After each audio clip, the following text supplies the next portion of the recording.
La campaña de Rusia, la batalla del Berezina.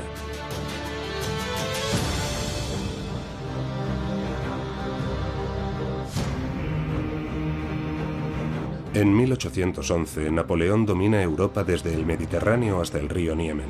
Para enfrentarse a los ingleses cuenta con el apoyo de Rusia, pero Alejandro reprocha a Napoleón su política expansionista y, contraviniendo sus acuerdos, el zar autoriza el acceso a sus puertos a los ingleses. Para Napoleón, actuando así, Rusia se comporta como enemigo de Francia. Caulaincourt, su consejero más cercano, intenta convencerle para que no se lance a una campaña mortal, pero Napoleón lo ignora por completo. En junio de 1812, la Gran Armée cruza el río Niemen y entra en Rusia. Es una declaración de guerra. El objetivo de Napoleón, una campaña relámpago. Alejandro decide evitar el enfrentamiento y dejar que la Gran Armée se adentre en su territorio. El general Kutuzov es designado comandante en jefe de los ejércitos rusos. Los franceses avanzan en dirección a Moscú bajo un calor extremo. Los rusos huyen, practican la política de la tierra quemada. Las enfermedades y las deserciones diezman a la Gran Armée. A pesar de su victoria en la batalla de Borodino, llamada también la batalla del Moscova, Napoleón no consigue aniquilar al enemigo. La Gran Armée entra en un Moscú desierto. ¡Alto! Una capital cuyo gobernador, el conde Rostopchín, ha decidido incendiar para no dejar nada a los franceses. ¡Al suelo!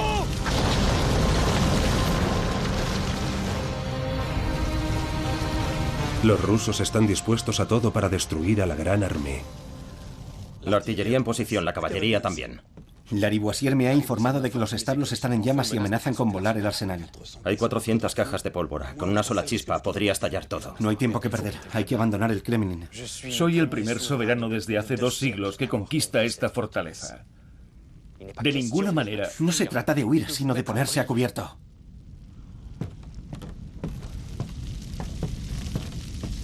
El incendio se propaga. Resulta imposible saber dónde y cuándo cesará. Pero Napoleón quiere demostrar al zar su determinación. Salvajes. Incendiar así su ciudad. No es así como se hace la guerra.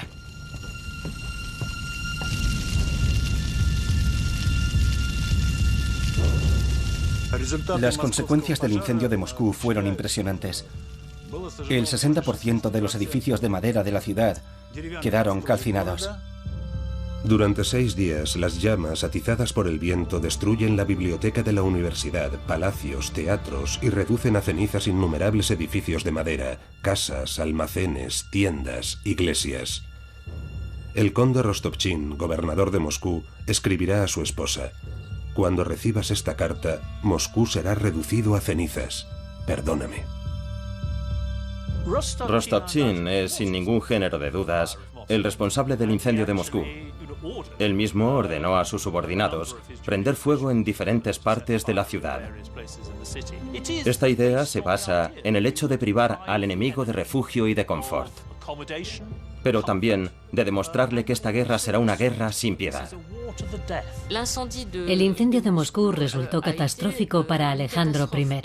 Más tarde, él mismo confesará que fue un acontecimiento fundamental para él. Dirá: el incendio de Moscú ha iluminado mi alma. Para él fue verdaderamente un acontecimiento traumático. Con el abandono de Moscú, Alejandro pierde el apoyo de su población y empieza a dudar de sus generales. Profundamente abatido, se confiesa a su hermana preferida, la gran duquesa Catalina Pavlovna. Alejandro.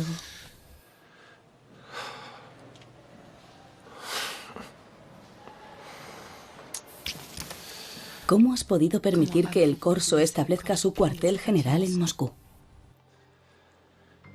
Kutuzov me hizo creer que nuestros ejércitos habían vencido en Borodino.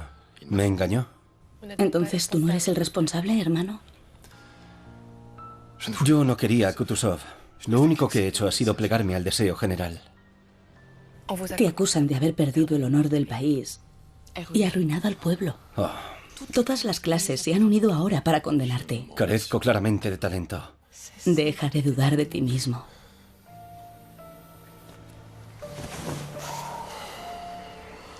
Estoy mal aconsejado y mal servido. Frente a un adversario infernal, que dispone de Europa entera. ¿Tienes intención de abandonar tu imperio a manos del villano? Ese monstruo que quería casarse conmigo y al que estuviste a punto de darle mi mano.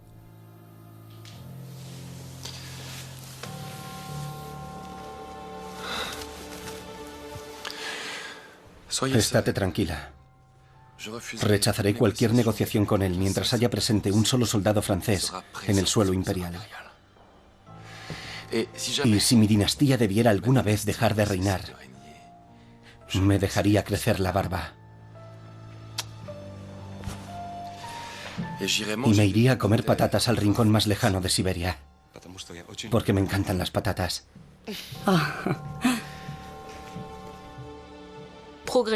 Progresivamente el zar atribuirá la responsabilidad del incendio a los franceses, con el objeto evidentemente de unir a la población contra el invasor.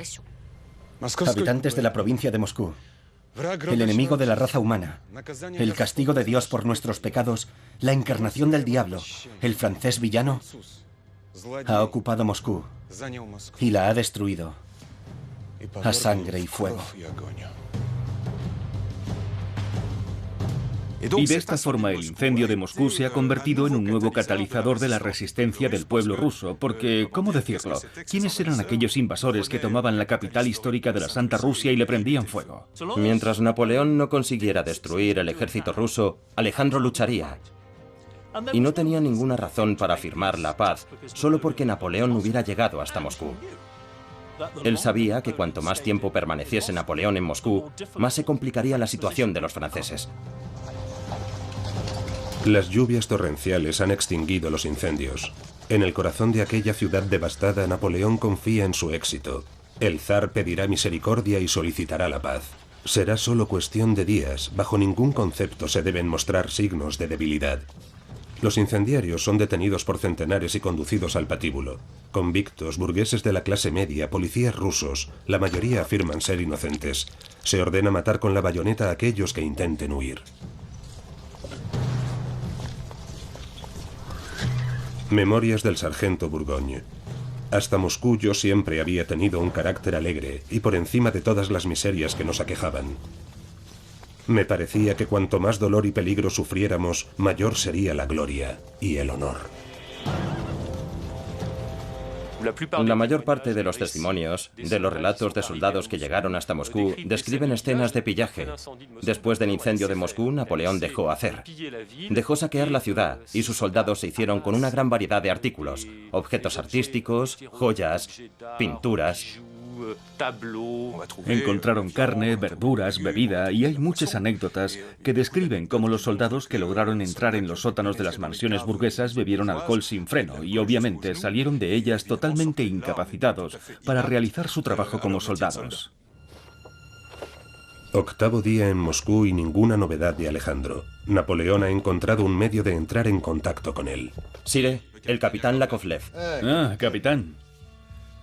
Me han informado de que vuestra familia es una de las más respetables de la ciudad y que intentasteis huir, pero no os dio tiempo.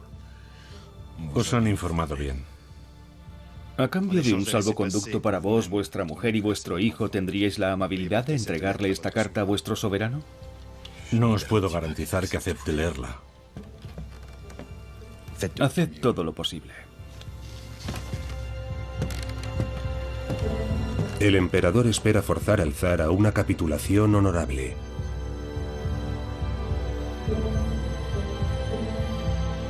Alejandro, hermano, yo amo la paz. La vida de campaña no me resulta placentera. Extraño a mi mujer y a mi hijo. Y no deseo vuestro infortunio, pero aquellos que os sirven solo buscan su gloria personal. Estoy convencido de que si nadie se interpone entre nosotros, nuestra vieja amistad pronto retomará su curso y todas nuestras desgracias terminarán. Cree que estoy sufriendo la influencia de mi entorno. Soy yo y solo yo quien rechaza su oferta de paz. ¿Ignoráis que he dado orden de no entablar bajo ningún pretexto negociaciones con Bonaparte? Majestad, yo solo soy un intermediario. Llevadlo a la fortaleza de San Pedro y San Pablo. Allí esperará su juicio por traición. Acepté bajo coacción. Para Alejandro I, firmar un tratado de paz habría sido probablemente un gesto suicida. Le habrían destituido del trono y reemplazado. Y esto el zar lo entendía muy bien. El zar es categórico, no solamente no quiere negociar, sino que ni siquiera quiere que se inicien conversaciones con los emisarios franceses. Y luego, sobre todo, Napoleón considera que habiendo tomado la capital histórica de Rusia es el vencedor de la guerra y por tanto ahora se trata solamente de ponerse de acuerdo para la paz. A la espera de la capitulación de Alejandro, Napoleón gestiona desde Moscú los asuntos de Francia. Organiza también la vida cotidiana de los soldados para distraerlos, proporcionarles un bálsamo para el corazón. Hace también reabrir el teatro francés de Moscú, pero solo las tropas destacadas en la ciudad pueden disfrutar de él. Al haber quedado gran parte de Moscú destruida por el incendio, la mayoría de los soldados acampan en las afueras. Fuera de las murallas están mucho más expuestos al enemigo. Sufren los ataques de los partisanos apoyados por mujeres armadas y agricultores comprometidos a ayudar a sus padres, a sus esposas y a vengar a sus hermanos y a sus hijos. En relación a los partisanos, solo podemos decir una cosa. Eran brigadas del ejército compuestas por cosacos y húsares. Es la fuerza más grande que ha luchado nunca contra los franceses. Procedentes de las estepas del sur, los cosacos formaron comunidades de hombres libres. A través de los siglos se han ido integrando en los ejércitos imperiales rusos. Habiendo conservado cierta autonomía, utilizan tácticas inhabituales heredadas de los pueblos de la estepa. Se cuenta con ellos para hostigar al enemigo, atacar sus flancos, su retaguardia, sus líneas de comunicación tanto de día como de noche. Decenas de miles de cosacos inspiran un verdadero terror a sus adversarios actuando sobre su moral como apariciones diabólicas. Alejandro sigue negándose a responderme. ¡Qué estúpida terquedad! Se arrepentirá. Os reenvío a San Petersburgo, Caulaincourt. Veréis al emperador Alejandro y firmaréis la paz. Él os conoce bien. Se negará a recibirme. Sabe que el tiempo corre a su favor. El invierno llegará. Parad con el invierno. Aquí el otoño es más suave que en Fontainebleau. No os fiéis, Sir. El invierno llegará. Como una bomba. Y en el estado en que nos encontramos... Continúa. Es necesario reequipar a nuestro ejército. Nos hacen falta pieles de oveja, guantes, gorros, botas de piel, material para afrontar el invierno. Os escucho. Muchos de nuestros hombres ya han perecido entre el Niemen y el Moscova. Y creedme, hay escasez de todo. Por ejemplo, no hemos preparado herraduras para los caballos. ¿Cómo podrán trabajar? Con la artillería, con los enfermos y con los heridos.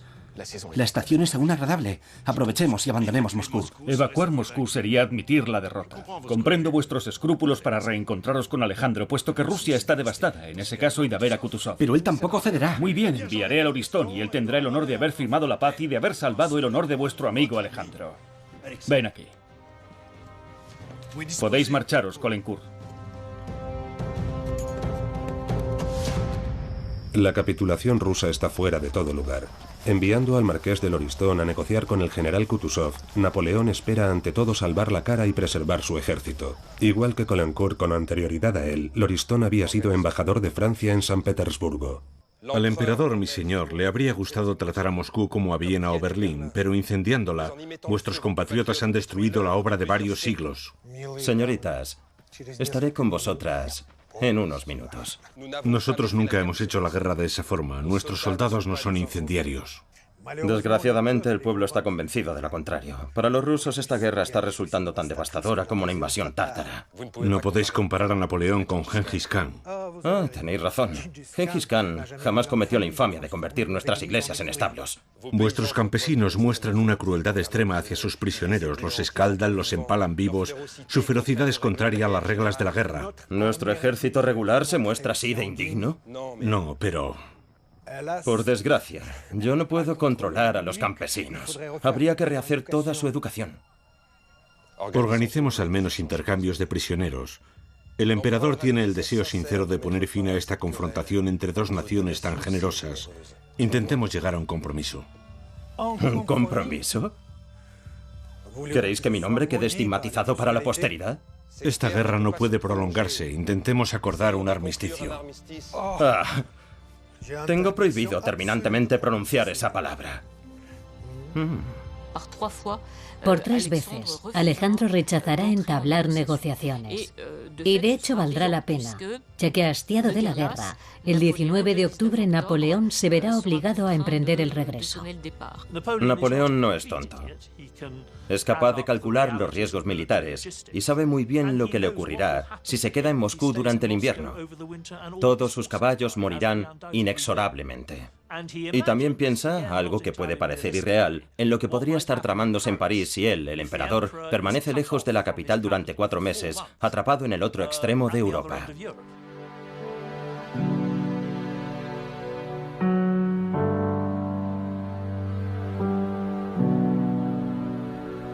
En su última carta desde el Kremlin, el emperador anuncia la retirada, pero la carta muestra sobre todo a un hombre atribulado.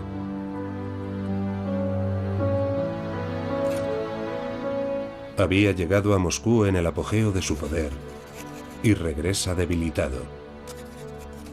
Es el principio de un declive imparable.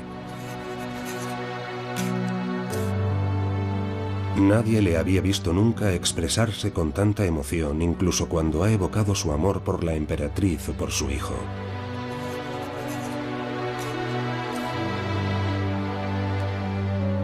Moscú le ha hundido moralmente.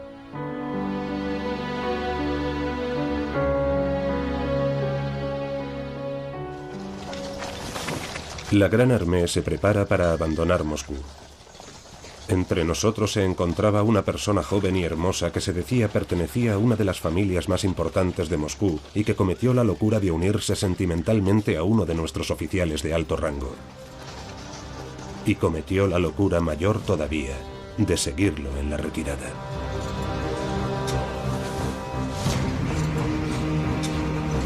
El convoy fatídico. Una caravana desordenada de coches de todas las clases, llenos de los botines más inverosímiles. Bibliotecas enteras de preciosos libros, lienzos de maestros de la pintura enrollados para facilitar su transporte. A pesar de presentir las miserias que les esperan, cada uno aporta su cuota de trofeos. Así como varias libras de azúcar, arroz, un poco de bizcocho, licor, en previsión de futuras privaciones. Detrás de los combatientes, los civiles de la Gran Armée. Enfermeros, ingenieros, herreros, panaderos, herradores, cantineros con sus mujeres y sus hijos, y que también quieren sacar provecho de la ocupación de Moscú. La presencia de estos civiles entremezclados en la retaguardia se convertirá pronto en un terrible obstáculo.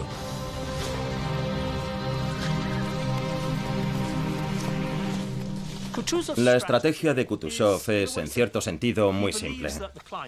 Él piensa que el clima ayudará a destruir al ejército francés.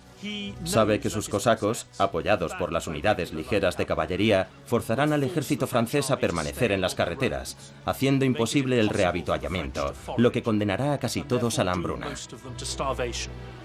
Y ese es probablemente el golpe genial de Kutuzov, obligarle a tomar la ruta por la que había venido, ya que unos días después de haber abandonado Moscú, los soldados cruzan el campo de batalla de Borodino, que no tuvieron tiempo de limpiar. Los restos del campo de batalla del Moscova. Nos preguntamos para qué sirvió esta victoria, escribe el sargento Bourgogne, esta batalla ya célebre por su número de víctimas. A lo lejos, desprendiendo un horrible hedor, piernas, brazos y caderas sobresalían entre el barro. Las lluvias habían dejado al descubierto las sepulturas. No hay imagen más triste que todos aquellos muertos que apenas conservaban ya una forma humana 52 días después de la batalla. Memorias de Heinrich von Ross, médico en la Gran Armée. En todos los lugares donde acampábamos o en la carretera, cuando los heridos necesitaban bajar de los coches o rehacer sus vendajes, eran abandonados por cantineros crueles, mujeres ricas y arrogantes o hermanos de armas sin piedad. Vi a algunos gemir en la carretera implorando auxilio. Como Armand de Caulaincourt había, por desgracia, predicho, el invierno se instala sin previo aviso a principios de noviembre. Las temperaturas descienden por debajo de -20 grados. Los caballos, a los que no se les había puesto herraduras, resbalan al menor movimiento y caen exhaustos. Es necesario vaciar los coches, las carrozas, lo que obliga a la Gran Armée a deshacerse de su botín. Moscú ya no es más que un lejano recuerdo. Yo creo que la Gran Armée no estaba preparada para el invierno porque Napoleón jamás había previsto una campaña tan larga. Algunos estudios establecen la combinación de 3 factores. El agotamiento, el estrés y el frío alteraron el metabolismo de los soldados hasta el punto de que aunque recibieran el equivalente a 500 calorías por día, su cuerpo solo absorbía una fracción. Las tácticas de hostigamiento de los rusos unidas a las condiciones meteorológicas y al racionamiento de víveres aceleraron el proceso de malnutrición, aumentaron la hambruna y multiplicaron el número de personas que morían de inanición. Napoleón esperaba vencer al ejército ruso en 2 meses. Esa era toda la lógica de su estrategia, pero se dejó empujar a una campaña más larga.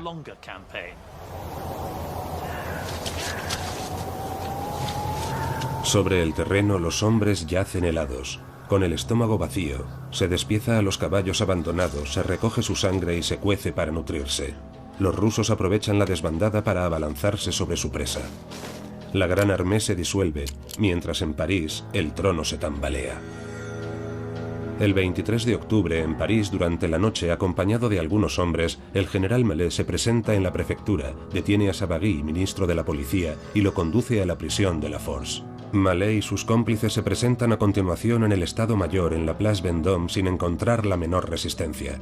Mallet ha hecho correr el rumor de que el emperador ha muerto bajo las murallas de Moscú. Quiere instalar un gobierno provisional y poner fin a la guerra. La imagen del emperador se degrada notablemente en París. Cuando Napoleón conoce el intento de golpe de Estado, solo tiene una idea en la cabeza. Tengo que regresar a París de inmediato. No puedo dejar que los ánimos se calienten. Aunque este asunto no dure más que algunas horas. Siempre hay sabios para responder a las pretensiones de los locos. No podéis entrar en Francia antes que vuestro ejército. Estaban dispuestos a tocar a rebato en Saint-Roch para anunciar mi muerte. Y a nadie se le ha ocurrido designar a María Luisa como regente. Y además tengo un hijo, un sucesor. Pero ellos se han olvidado, Caulaincourt. Se han olvidado del rey de Roma.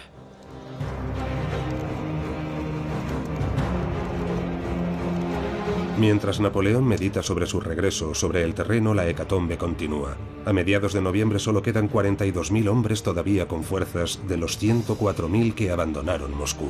Los demás han muerto de hambre, de agotamiento, de enfermedades, han desertado, se encuentran entre los rezagados, han caído en manos de destacamentos cosacos o han muerto en combate. Smolensk ya no está lejos. Napoleón esperaba ir más al sur, a tierras ricas que no habían sido tocadas, donde encontraría con qué aprovisionarse. Pero se lo impedirá el ejército ruso, que precisamente le obligará a tomar de nuevo la famosa carretera de Smolensk que habían utilizado en el viaje de ida. Todos esperan encontrar en Smolensk comida y forraje para los caballos gracias a la labor realizada con las poblaciones locales por los hombres que han permanecido en ellas. Los supervivientes creen que el fin del calvario está próximo. En Smolensk, Napoleón había dado órdenes para que hubiera aprovisionamientos y que los hombres a su llegada encontraran con qué alimentarse. Pero las tropas que había dejado en el lugar han comenzado a hacer uso de aquellas reservas, por lo que serán ya insuficientes para responder al conjunto de necesidades de aquel nuevo ejército en su regreso. La decepción es inmensa. Hambrienta y terriblemente debilitada, la Gran Armée debe abandonar Smolensk. Ya no es más que una sombra de lo que fue y los cosacos se aprovechan de esta fragilidad para atacarla por los flancos. Este hostigamiento continuo obliga a Napoleón a desplazar lo que queda de sus tropas por una ruta ya devastada. Kutuzov, por su parte, con una fuerza de 80.000 hombres, ha comenzado la persecución y se acerca peligrosamente a la retaguardia de Napoleón. Lo acompaña por el norte el general Wittgenstein. Con sus 40.000 soldados se prepara para atacar al ejército francés por el centro, mientras el general Chichagov concluye la maniobra de envolvimiento rusa situando a 27.000 hombres y 100 cañones río abajo, a orillas del Beresina. El cerco se estrecha tanto que Chichagov ocupa una posición clave en este movimiento de tenaza, ya que controla el único paso posible a través del río Beresina, el puente de Borisov. El gran ejército se va agotando y diezmando un poco más cada día. El viento corta como una navaja de afeitar y penetra hasta el tuétano.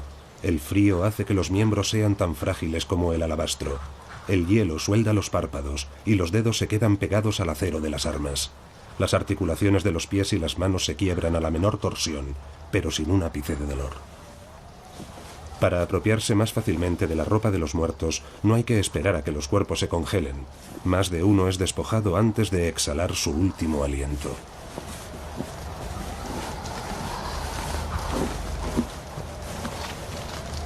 Agotado por esta marcha inhumana, abandoné las filas y me uní a algunos soldados dispersos. Todavía me quedaba una patata con la que alimentarme. En un arranque de egoísmo que jamás me he perdonado, no quise compartirla con mis amigos que se morían de hambre. Pero no era más que un trozo de hielo. Mis dientes resbalaban en ella, incapaces de arrancarle un pedazo.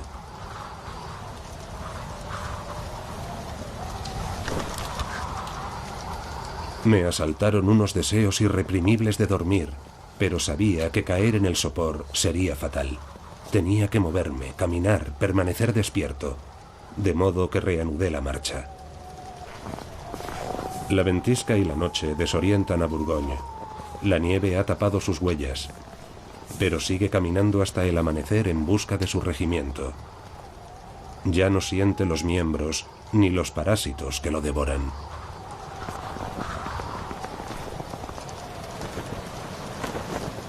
Por la mañana descubre los restos de un convoy. Al menos hay una esperanza de encontrar comida, algo con lo que subsistir unas pocas horas más en esta aciaga tierra.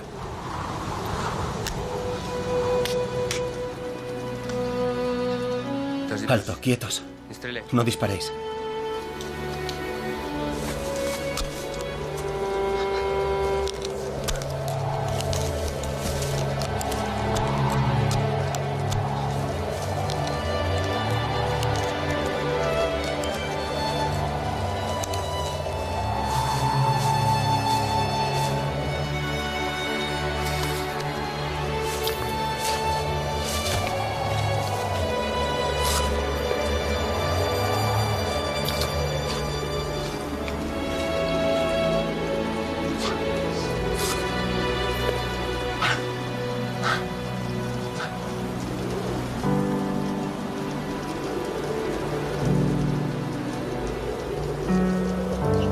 Memorias del sargento Burgoyne.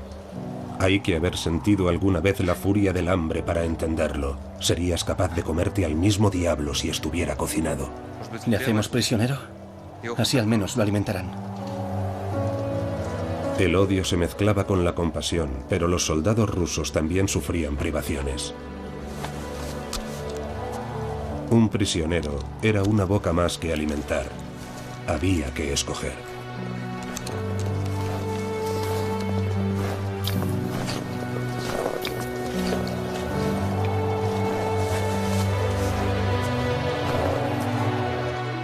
A medida que las tropas avanzaban, iban dejando tras de sí a los extraviados, los rezagados, los enfermos, etc. E inmediatamente esos hombres eran hechos prisioneros. El destino de los prisioneros variaba según los casos. Los que tenían la suerte, entre comillas, de ser entregados al ejército regular, eran llevados bajo custodia hacia el este, para evitar que regresaran a combatir. Mientras que a los desafortunados, a quienes aguardaba un destino más terrible, se les despojaba de todo y se les entregaba a las comunidades rurales, que con frecuencia los mataban. Alejandro I, conmocionado por estas revelaciones, hará todo lo posible para prohibir tales prácticas, prometiendo una recompensa a los soldados y campesinos que entreguen a los prisioneros a una autoridad civil para que estos queden bajo custodia segura. Pero los franceses también cometerán abusos contra los prisioneros. En Smolensk, 600 prisioneros considerados no aptos para la marcha son ejecutados. Alejandro se impacienta. Sabe que el desenlace se acerca. Consciente de que el Berezina constituye una oportunidad única, ordena a sus hombres que capturen a Napoleón.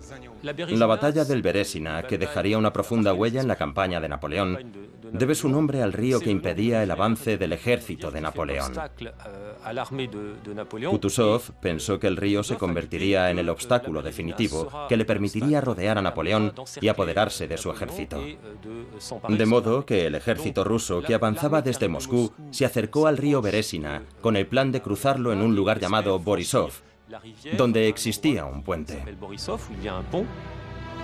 El mariscal Oudinot, siguiendo órdenes de Napoleón, lanza un audaz ataque sobre la ciudad de Borisov que captura sin dificultad. Sin embargo, los rusos han prendido fuego al puente, de modo que al llegar Oudinot se encuentra con un puente incendiado y parcialmente destruido, bloqueando el único acceso que permitía a la Gran Armée cruzar el río Berezina. Oudinot ordena de inmediato misiones de reconocimiento para buscar otro paso. A pesar de las fuertes nevadas caídas, una de sus unidades, dirigidas por Corvinot, tiene un golpe de suerte. En la otra orilla tropiezan con un campesino extraviado empapado hasta las axilas y deducen la existencia de un vado en los alrededores. Tras interrogarle, el campesino les indica el lugar, muy cerca del pueblo de Studienka, a solo 13 kilómetros al norte de Borisov. Pero Napoleón no es el único en comprender la importancia estratégica del puente de Borisov. Chichagov, con 30.000 hombres y 100 cañones, defiende la orilla izquierda. Al mismo tiempo, con 80.000 hombres, Kutuzov se ha lanzado sobre la retaguardia de las fuerzas napoleónicas y ha pedido al general Wittgenstein que complete la maniobra envolvente con 30.000 hombres. Sin embargo, Napoleón ha previsto la maniobra. Bien. Oudinot y Mouton haréis avanzar discretamente vuestras tropas hacia Studienka. Al caer la noche haréis construir 2 puentes, uno para el paso de la artillería y los atelajes y otro para la infantería y la caballería. Pero Sire... Esperad, Loriston. Mientras tanto, aquí por debajo de Borisov, ante los propios ojos del enemigo, reconstruiremos el puente de Borisov. Pero contrariamente a lo que los rusos creerán, no lo utilizaremos. Y mientras Chichagov concentra el grueso de sus tropas aquí, nuestras tropas cruzarán el río por aquí.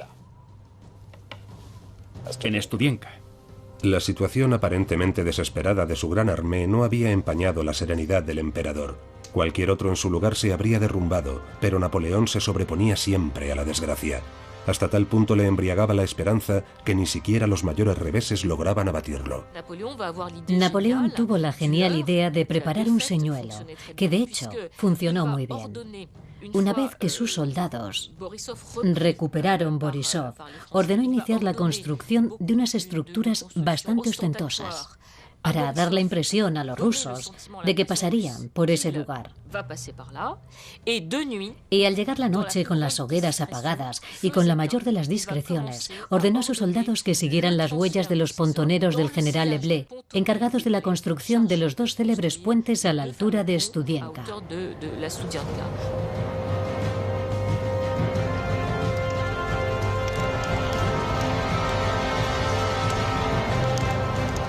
Si el ejército francés no logra cruzar el Berésina, Napoleón no tendrá más remedio que capitular. El destino de Francia está en juego. Napoleón se acerca en sucesivas ocasiones a la orilla para observar las luces de los campamentos rusos. Su número y su densidad le tranquilizan, su plan funciona. Los rusos creen que el punto principal del paso se encuentra en Borisov. Sin embargo, Studienka está a solo 2 horas de marcha para un ejército bien entrenado.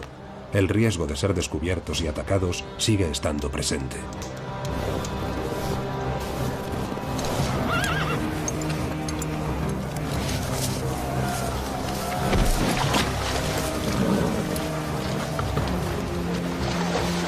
Proteger la margen derecha del Berésina a su paso por Studienka es crucial. Napoleón ordena a 50 soldados de caballería del general Corvinot que lo crucen a nado. Cada montura lleva además un soldado de infantería a su grupa. Con balsas improvisadas confeccionadas de urgencia, 400 soldados se unen a los valerosos jinetes. Un incesante trasiego de idas y venidas se desarrolla entre ambas orillas. Al mismo tiempo, 50 cañones de artillería, bajo las órdenes directas de Napoleón, martillean las exiguas fuerzas del general Kornilov. La margen derecha queda rápidamente despejada.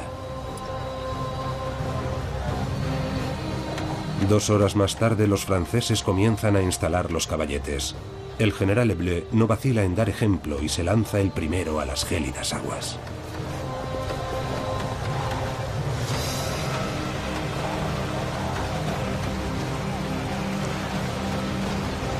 Tras él, los heroicos pontoneros, despojados de sus uniformes, se ponen manos a la obra ignorando los gigantescos témpanos que flotan a la deriva. Los bloques de hielo, afilados como cuchillas, hacen su tarea especialmente peligrosa. Sumergidos pronto hasta los hombros, los pontoneros continúan la instalación de los caballetes. Muchos perecen arrastrados por la corriente, pero son reemplazados inmediatamente por otros valientes. Al final de la mañana, el puente de la infantería está terminado. A la 1 del mediodía, apenas concluido el primer puente, las tropas de Oudinot toman el control del paso. Obligados a reforzar la margen derecha del río, cruzan a toda prisa el puente, que oscila bajo sus pies. A las 4 de la tarde el segundo puente queda concluido a la derecha del primero. Cerca de 10.000 soldados cruzan el río y alcanzan la orilla derecha. Aprovechando la oscuridad de la noche, los soldados trasladan el atelaje y los cañones. El puente vibra y cede en 3 ocasiones bajo el peso de la masa.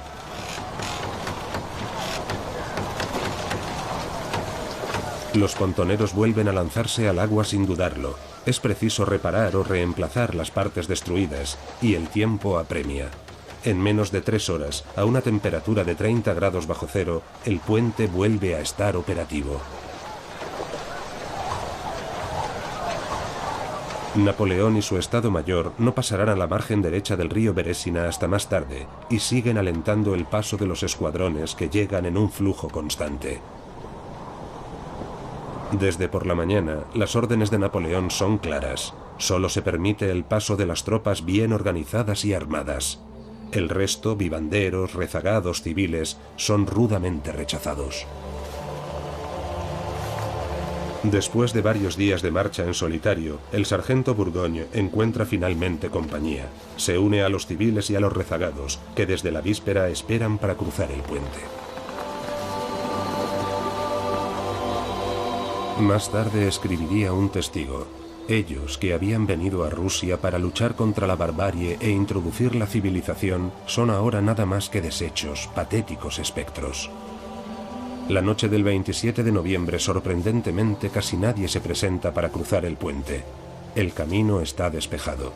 Pero Burgoyne, agotado, febril, se queda dormido junto a un fuego acogedor.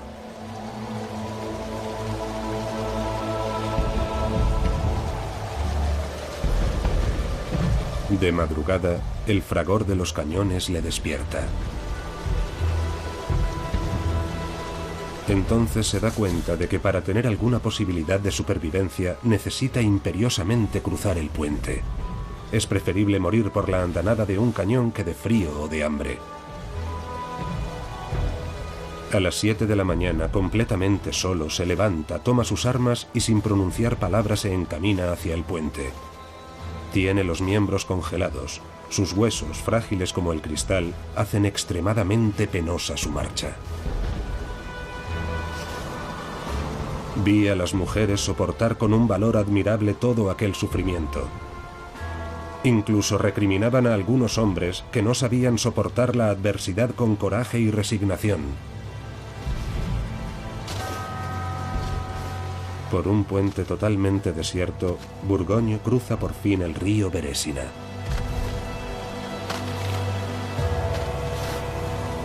Cuando llegué al otro lado del puente, a mi derecha, divisé una gran barraca de madera.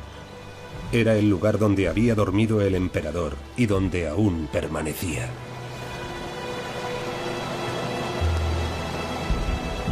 Burgoyne llegó a la margen derecha y se unió a sus camaradas, sin saber que 4 horas más tarde la pesadilla comenzaría de nuevo.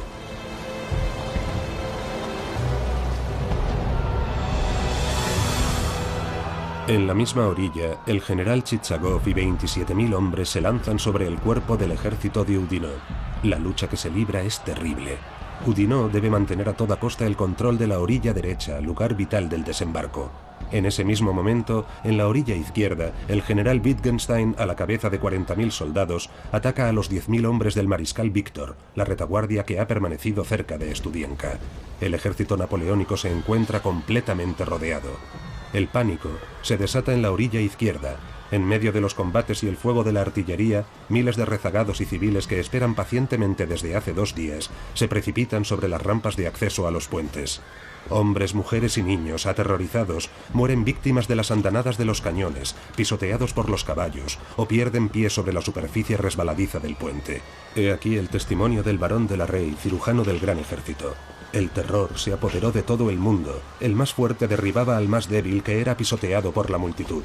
Por todas partes se escuchaban espantosos gritos. Algunos lograron cruzar el río a nado, otros tuvieron la desgracia de ahogarse o quedaron atrapados entre los témpanos de hielo. Hasta las 11 de la noche, bajo una intensa nevada, los combates se suceden con ferocidad entre el fragor de los cañones y las descargas de fusilería. Al final de un día agotador, con enormes bajas por ambos bandos, el ejército francés repele el empuje de los ejércitos rusos y las dos orillas del Berésina siguen en manos de Napoleón. En el río Berésina, Napoleón tomó la decisión de un comandante militar, la única que podía tomar. Quería salvar a su ejército y continuar la campaña militar. Los rezagados no habían querido cruzar los puentes por la noche y los rusos habían llegado, así que dio la orden de incendiar los puentes. Durante la noche, el general Eblé reanuda su misión e insta a los sobrevivientes de la margen izquierda a que crucen el último puente transitable. Eblé era un hombre extraordinario. Era un hombre consagrado a la causa y muy leal al emperador, pero al mismo tiempo era un hombre de una profunda humanidad. Y cuando Napoleón le ordenó quemar los puentes, sabía perfectamente lo que eso significaba. Significaba que miles de personas quedaban a merced de los cosacos. Hay que ejecutar la fatídica orden, quemar los puentes. El general Eblé, viendo acercarse a los cosacos, toma por fin la decisión con el corazón en un puño. Desde que surgen las primeras llamas, una muchedumbre se agolpa para cruzar el puente. Los rezagados acuden corriendo desde todas direcciones.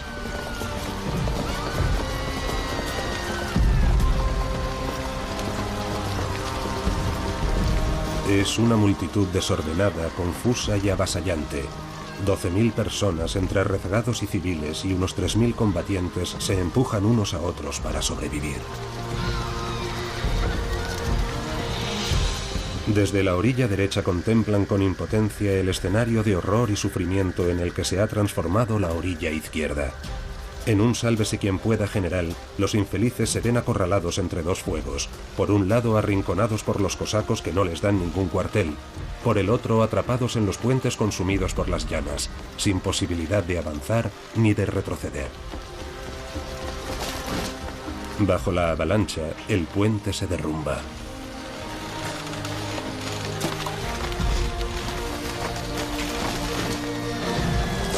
Hombres, mujeres y niños perecen abrasados o ahogados en las aguas heladas.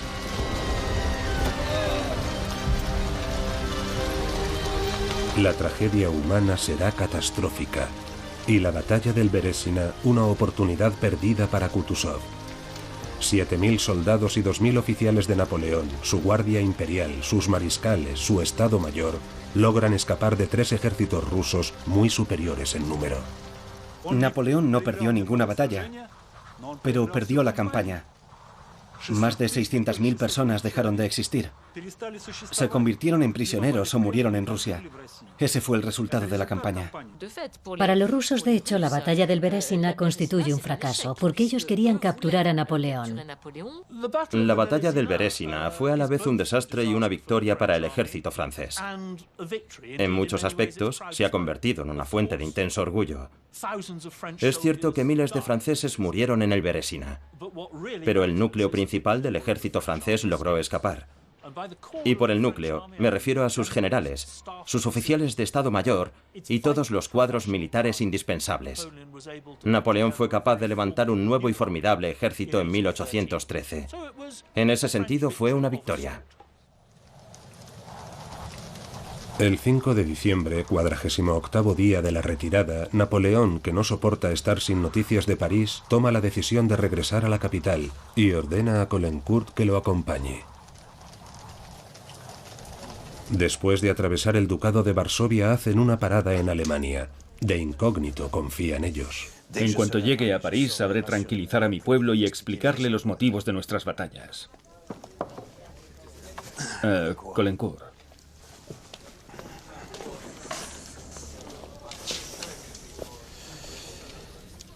Los acontecimientos os han dado la razón, Caulaincourt. Pero yo no he emprendido esta campaña como un Don Quijote en busca de aventuras, no.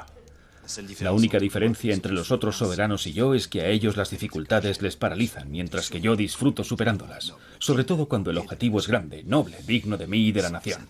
De no ser por el mal tiempo, los rusos habrían suplicado misericordia. Todos nuestros desastres se fraguaron en 8 días. Permanecimos 8 días de más en Moscú. Pero esto no ha terminado, nos levantaremos. ¿No creéis que...? Sé lo que pensáis de mí, Caulaincourt, pero no se trata de ambición. Ya no tengo edad para eso, creedme, aspiro al descanso. Pero quiero concluir mi obra.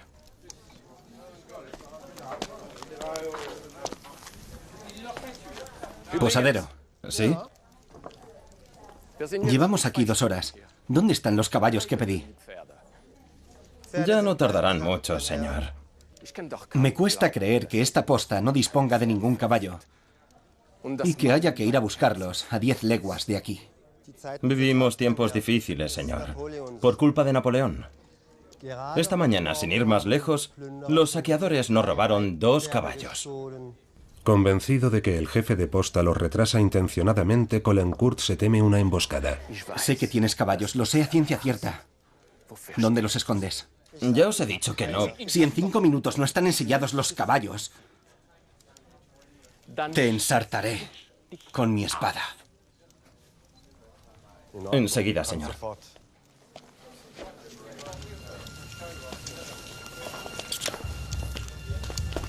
Tres días más tarde, Napoleón hará su entrada en las Tullerías.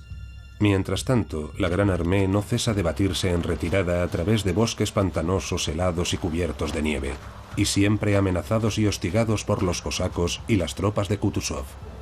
El pueblo francés no dudó de Napoleón después de 1812. De hecho, creyó firmemente en él hasta el final, hasta 1814. Napoleón gozaba por un lado de una relativa popularidad, consolidada diría incluso, pero sobre todo el pueblo francés tenía una gran confianza en él. Era un hombre que había pasado los últimos 12 años venciendo en todas las batallas que había librado, así que la gente pensaba, bueno, ha habido un contratiempo en Rusia a causa del invierno, aunque realmente no se trató solo del invierno, y el emperador sabrá ponerle remedio. Sin embargo, la campaña de Rusia marca el comienzo de la decadencia del Primer Imperio. 2 años más tarde, sobrevendrá la derrota contra los ingleses en Waterloo. Y Francia retornará a las fronteras anteriores a 1790. En cambio, es el comienzo de una nueva era para Rusia, que pasa a ocupar un puesto de primera fila en el concierto de las naciones. Esta guerra patriótica permitiría a Rusia forjarse una identidad nacional que después ensalzarán músicos y escritores. Caulaincourt escribiría después: "El hábito del éxito nos ha costado muy caro en Rusia. Nunca habíamos aprendido a batirnos en retirada". En esta larga debacle, el emperador se mostró igualmente dubitativo e indeciso desde el primer hasta el último día. Tantas veces le había sonreído la fortuna que nunca creyó que pudiera serle definitivamente esquiva. Si se suman los supervivientes de la batalla del Berésina a los efectivos estacionados en Lituania, menos de 30.000 cruzaron el río Niemen. 30.000 de 1,5 millones de hombres 6 meses antes. Más de 200.000 soldados de la Gran Armée murieron en combate de frío, de hambre y a causa de las enfermedades. Más de 150.000 fueron hechos prisioneros. Entre los rusos, las pérdidas ascendieron a 300.000 muertos, la mitad de ellos durante la batalla. Memorias del sargento Bourgogne. La batalla del Berésina no fue el final de nuestras desdichas. Poco tiempo después caí prisionero. Los rusos habían decidido trasladarnos al este, hacia Siberia.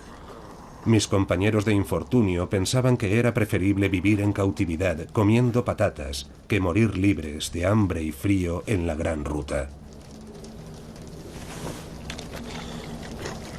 Pero yo les dije que serían más dichosos escapando de sus garras. Millares de ellos murieron antes de llegar a Siberia.